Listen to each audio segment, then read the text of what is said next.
मैं भी इंसान हूँ, मुझे भी ठंड लगती है। आखिर कब तक यूं इस तरह ठंड में तड़पती रहूंगी? क्या तुम्हें मुझ पर जरा भी तरस नहीं आता? शादी करके तुम मुझे इसलिए लेकर आए थे ताकि मैं ऐसे ठंड में तड़पती रहूं? सुमन, मैं तुम्हारी हालत समझता हूँ। जो तुम्हारी हालत है वही घर में बाकी सबकी भी हालत है। अगर ऐसा है तो आप लोग कुछ करते क्यों नहीं हो? कब तक हमें इस ठंड में यूं इस तरह गुजारा करना होगा? इस रजाई में अब मेरा गुजारा नहीं हो सकता। या तो आप मेरे लिए रजाई लेकर आइए या तो मैं अपने मायके चली जाऊंगी। आखिरकार क्यों घर में रजाई होकर भी सुमन अपने पति सुनील से रजाई लाने के लिए लड़ रही थी। रजाई होकर भी इस कड़कड़ाती ठंड में क्यों कांप रही थी? आइए इसके पीछे की कहानी को जानने के लिए कहानी में थोड़ा पीछे चलते हैं। बड़ी ठंड है माँ जी, जल्दी से गृह प्रवेश करिए ना। आज तो मेरी सुहाग रात है, मस्त आराम से कमरे में जाऊंगी और रजाई ओढ़कर सोऊंगी। पूरा परिवार मिलकर अपने घर की नई और छोटी बहू का गृह प्रवेश करते हैं। सुमन जैसे ही अपने गरीब ससुराल में आती है तो देखती है कि उसके ससुराल में सिर्फ 2 ही कमरे हैं, जिसमें से एक कमरा उसका और सुनील का होता है और एक कमरे में सुमन के ससुराल वालों का होता है। ये क्या, हमारे कमरे में तो बस ये एक 4 पाई है और 2 तकिए। रजाई कहाँ है हमारी? मेरी तो ठंड से कपकपी छूट रही है। सुमन, वो क्या? सुनील जल्दी बोलो, मुझे बहुत ठंड लग रही है। मेरे लिए रजाई लेकर आओ। सुमन, हमारे घर में बस एक ही रजाई है जिसे घर के बाकी सदस्य उस कमरे में ओढ़कर सोते हैं। तुम्हारे आने से पहले मैं भी उस एक रजाई में सबके साथ गुजारा करता था। क्या कहा तुमने? सुनील, तुम्हारे घर में गिनकर पूरे 15 लोग हैं, ओढ़ने के लिए एक रजाई, वो भी इतनी कड़कड़ाती ठंड में। जानता हूं सुमन, तुम्हें काफी हैरानी हो रही है, लेकिन तुम तो घर के हालातों से वाकिफ हो कि किस तरह इस ठंड में हम अपना गुजारा चला रहे हैं। यह तो तुम्हें पता ही है। अब जब तक ठंड नहीं खत्म हो जाती तुम्हें भी हम सबके साथ उस एक ही रजाई में गुजारा करना होगा। इतना कहकर सुनील दूसरे कमरे में जाता है और सभी लोगों के साथ उस एक ही रजाई को ओढ़कर सो जाता है। इतनी ठंड में मैं इस तरह यहाँ नहीं सो पाऊंगी। मुझे भी उन लोगों के साथ उस एक ही रजाई में सोना होगा। सुमन ठंड से ठिठुरती हुई दूसरे कमरे में जाती है और अपने पति के बगल में जाकर सो जाती है। ठंड से बचने के लिए सुमन बार बार रजाई अपनी तरफ खींच रही होती है, लेकिन सुमन को बस नाम की रजाई मिलती है। ए भगवान, ये किस घर में शादी हो गई मेरी? मैं भी गरीब परिवार से हूँ, लेकिन कम से कम मेरे पास मेरी खुद की रजाई तो थी। यहाँ तो पूरे 15 लोग सिर्फ एक रजाई में गुजारा कर रहे हैं। अरे थोड़ी सी मुझे भी दे दो रजाई। सुमन जब जब रजाई अपनी तरफ खींचती तब तब कभी सुमन की दादी सास रजाई अपनी तरफ लेती तो कभी नंद देवर पूरी रात सुमन की रजाई इधर उधर करने में ही गुजर जाती है।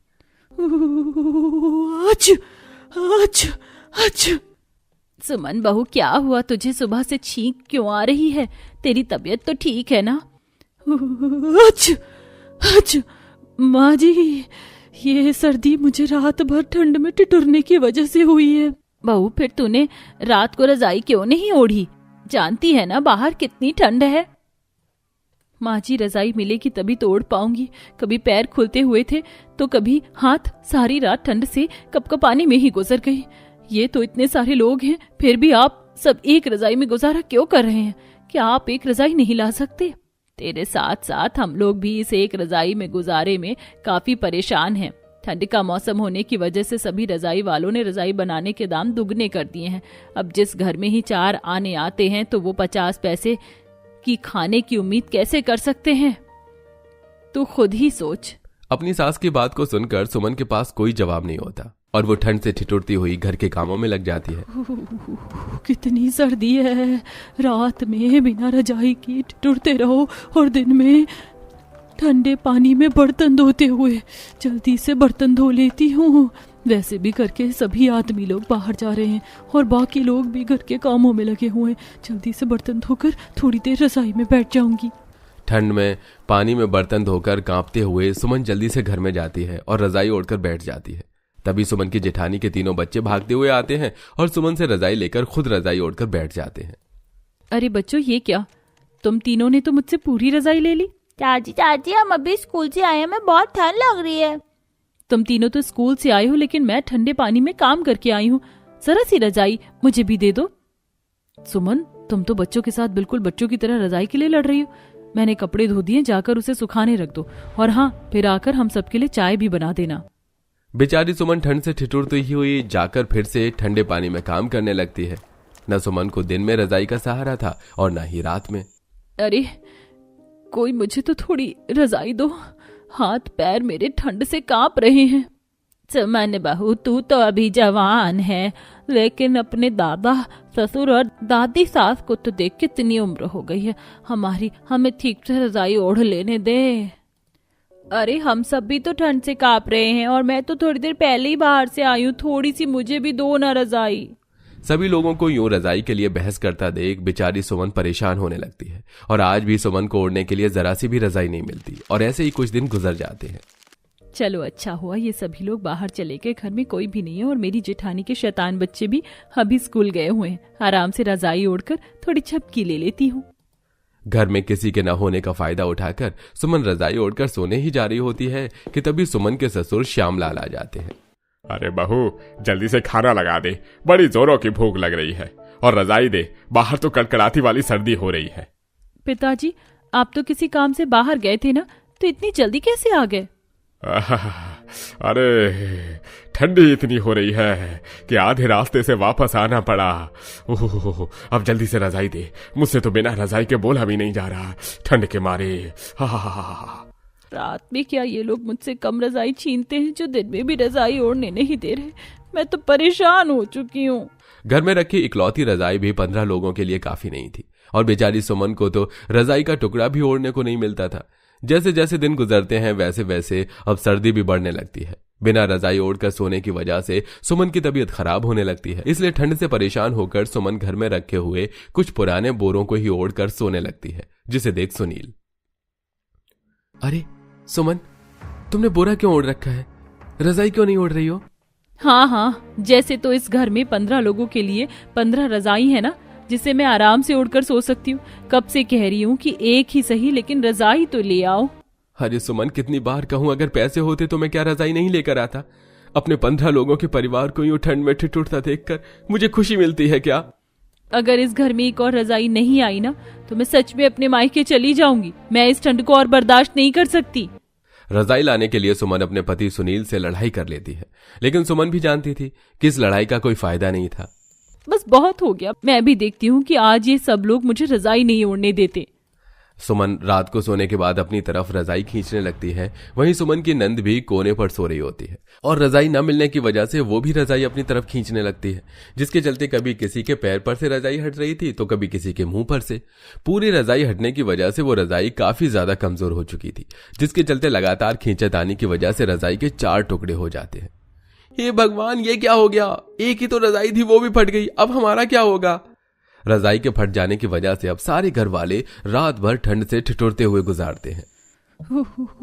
नई रजाई ना सही, लेकिन हम पुरानी रजाई तो ले ही सकते हैं ना। पुरानी रजाई के लिए भी हमारे पास पैसे नहीं है, लेकिन तू कह रही है तो एक बार बाहर चलकर पता करते हैं। दोनों सास बहू जैसी पुरानी रजाई का पता करने के लिए घर से बाहर जाते हैं तो ठंड के मौसम में चल रही ठंडी ठंडी हवाएं उनके शरीर को चीरने लगती हैं। बाप रे बाप, यहाँ तो कितनी ज्यादा ठंड है। ऐसा लग रहा है कि 5 मिनट में हमारी कुल्फी जम जाएगी।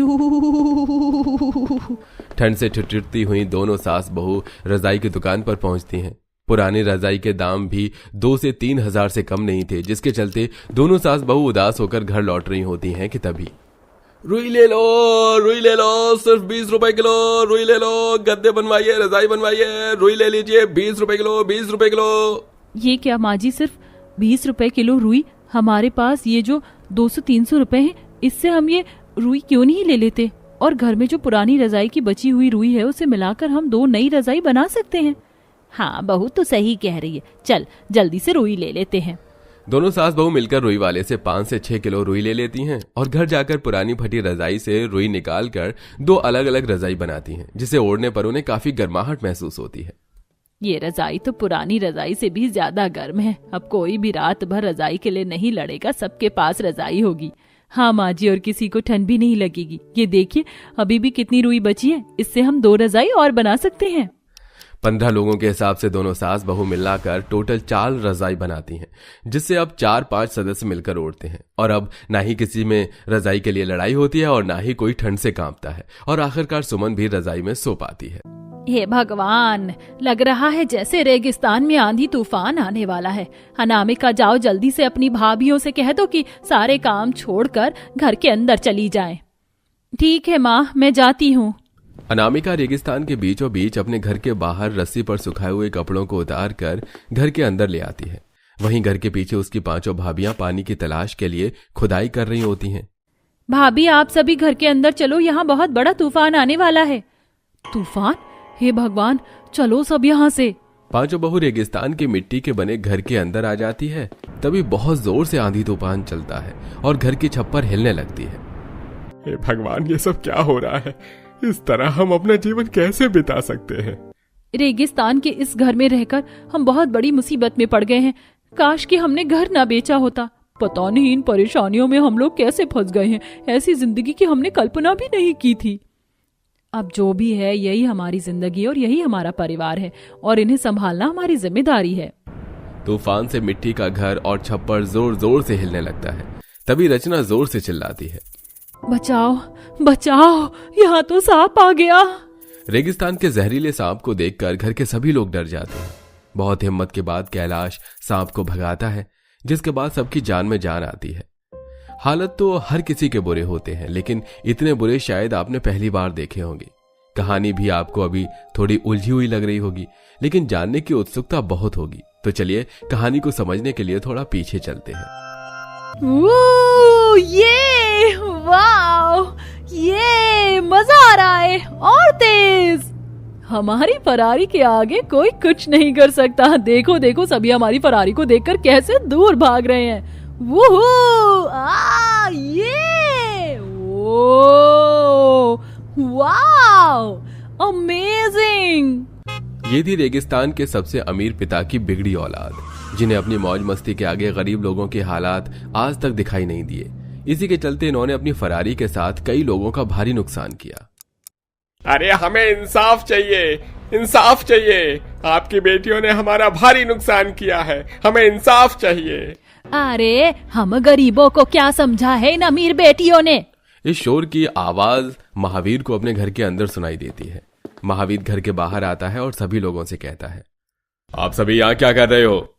क्या करे मालिक, आपकी बेटियों के चलते हमें यहाँ आना पड़ा। अरे इतना नुकसान कर दिया आपकी बेटियों ने कि कोई हद ही नहीं है। हे भगवान, शायद फिर से इन 5 ने कुछ तो बड़ा कांड किया है। महावीर परेशान भरी आवाज में गांव वालों से कहता है, इस भीड़ से ही समझ आ रहा है कि इस बार मेरी बेटियों ने कुछ बहुत बड़ा किया है। मैंने उन्हें बहुत बार समझाने की कोशिश की, लेकिन नाकामयाब रहा। इसलिए आप एक एक करके आइए और अपना पूरा नुकसान बता दीजिए। मैं सबकी भरपाई करने के लिए तैयार हूँ। अरे भाई साहब, कब तक भरपाई करते रहोगे? आपकी बेटी कभी नहीं सुधरने वाली। अरे इस बार भरपाई कर दोगे, अगली बार इससे ज्यादा नुकसान करके आएगी। अरे उम्र हो गई है बेटियों की, अब तो शादी करके इन्हें ससुराल भेज दिया जाए, वही सही होगा। ये सुनकर सभी एक साथ कहते हैं, हाँ हाँ यही सही है, हाँ हाँ यही सही है। महावीर के पास अब कहने के लिए कुछ नहीं था। वो पहले तो सबकी भरपाई करता है और उसके बाद शादी वाली बात पर विचार करता है।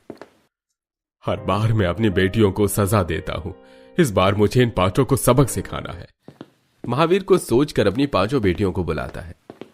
वैसे तो हर बार मैंने तुम्हारी गलतियों को माफ किया है, लेकिन इस बार गलती माफी के लायक नहीं है। इसलिए मैंने एक फैसला किया है कि अब मैं तुम 5 की शादी करवाऊंगा। पिताजी, ऐसा मत कीजिए, हमें अभी शादी नहीं करनी। यही मेरा आखिरी फैसला है। जो भी शादी के फैसले से पीछे हटेगा उसे मैं अपनी संपत्ति से बेदखल कर दूंगा और उसे कुछ भी नहीं मिलेगा। इस तरह महावीर 5 लड़के ढूंढता है और उनसे अपनी बेटी का रिश्ता करके अपनी 5 बेटियों की शादी जल्द से जल्द कर देता है। विदाई होकर अपने मायके से अब 5 बहनें ससुराल में कदम रखती हैं। ये कैसा घटिया मजाक है। हम इतने गरीब ससुराल में रहेंगे? क्या यही हमारा ससुराल है? पिताजी से मुझे ये उम्मीद तो नहीं थी।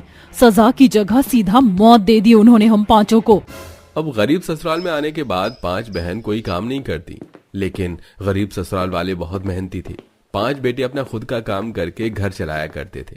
कोई टूरिस्ट को ऊंट की सवारी करवाता, कोई ऊंट का दूध निकालकर दही और मलाई बनाकर बेचता, तो कोई कुएं से पानी भरकर लोगों के घर में पानी सप्लाई का काम करता, जिससे वो रोजमर्रा का खर्चा निकाल पाते।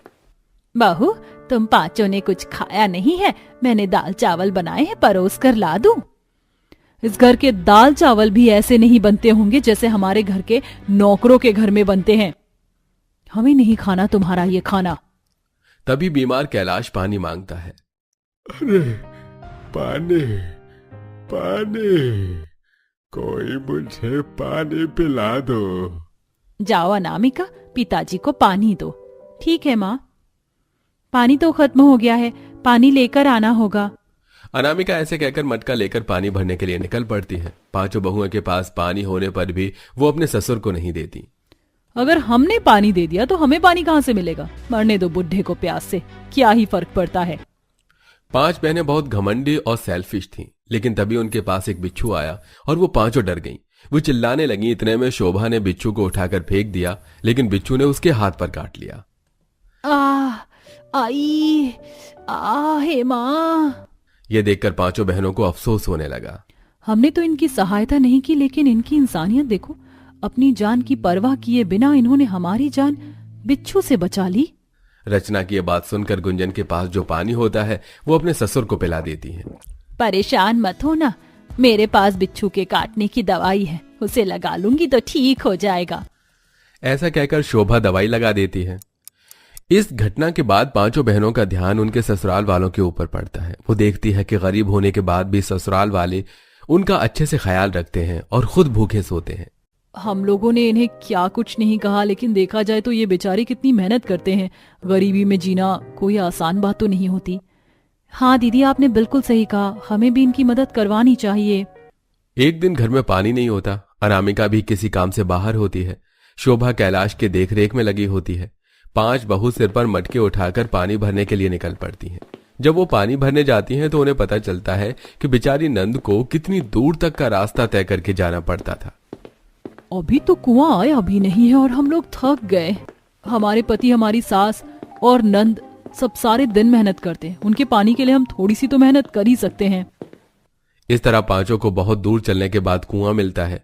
पानी लेकर वो वापस आ जाते हैं। अरे यकीन नहीं होता, अमीर पिता की बेटियां इतनी दूर का सफर तय करके पानी लेकर आई हैं।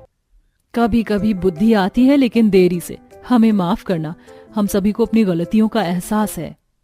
इस तरह सभी के माफी मांगने पर ससुराल वाले उन्हें माफ कर देते हैं और अब वो सभी प्यार प्रेम से रहने लगते हैं। लेकिन सुना तो होगा ही कि मुश्किलें कभी आसानी से नहीं जाती। कुछ इसी तरह रेगिस्तान की सरकार द्वारा बाजार से छोटे मोटे दुकानदारों को हटा दिया जाता है और ऊंट की सवारी बंद कर दी जाती है, जिससे पांचों बेटे घर बैठ जाते हैं और घर पे पहले से ज्यादा तंगी शुरू हो जाती है। अब हम लोग क्या करें, कहाँ जाएं? घर में कुछ नहीं है और हम घर में ही पड़े। काम नहीं मिल रहा कहीं भी। ऐसे में सबका गुजारा कैसे होगा? परिवार बड़ा है। पांचों भाई बहुत परेशान और दुखी थे। किसी के सलाह के चलते कमाने के लिए वो शहर जाने का फैसला करते हैं, लेकिन उनके जाने के बाद घर की दुर्दशा और ज्यादा खराब हो जाती है। खाने के लिए एक फूटी कौड़ी नहीं, जिसके चलते सास ससुर घर बेच देते हैं। जो पैसे उन्हें मिलते हैं वो उन्हें कितने दिन ही खा पाते। एक समय पर आकर वो सभी पैसे भी खत्म हो जाते हैं। हमारे पास कुछ नहीं बचा, अब कहाँ जाएंगे हम? यहाँ तो जो घर था हमने बेच दिया, लेकिन हम रेगिस्तान की मिट्टी पर अपना घर बना सकते हैं। तनीषा की बात मानकर पूरा परिवार रेगिस्तान की मिट्टी पर आकर घर बनाने की कोशिश करता है, लेकिन उनके पास पानी नहीं होता। जब से मेरे बेटे शहर गए हैं, हमारे ऊपर मुसीबतें खत्म नहीं हो रही। आखिर कब तक ये सब और सहन करना पड़ेगा? कभी ठंड तो कभी गर्मी। दिन में गर्मी में रहना पड़ता है और रात में ठंड के मारे नींद नहीं आती। बहुत बुरे फंस गए हम लोग। हे भगवान, हम कब आएंगे मेरे पांचों बेटे? हम सभी को उनका बहुत इंतजार है। पांचों बहू अमीर खानदान में होने के बावजूद भी गरीबी बर्दाश्त करती हैं। उनकी असल जिंदगी की हकीकत से अब जाकर सामना होता है। आखिर में उनके पिता उनसे मिलने आते हैं। क्या तुम पांचों ठीक हो? अपने पिता को देखकर पांचों बेटियों की आंखों में आंसू आ जाते हैं। पिताजी, आपने सही कहा था कि अमीर होने के बाद हमें इतना घमंड नहीं करना चाहिए कि हम अपने आगे किसी को कुछ भी ना समझें। अब समझ आ गई है तो चलो, मैं तुम्हें लेने आया हूँ। नहीं पिताजी, अब तो यही हमारा परिवार है। हम यहाँ सबके साथ खुश हैं। महावीर ये सुनकर मुस्कुरा के वहां से चला जाता है।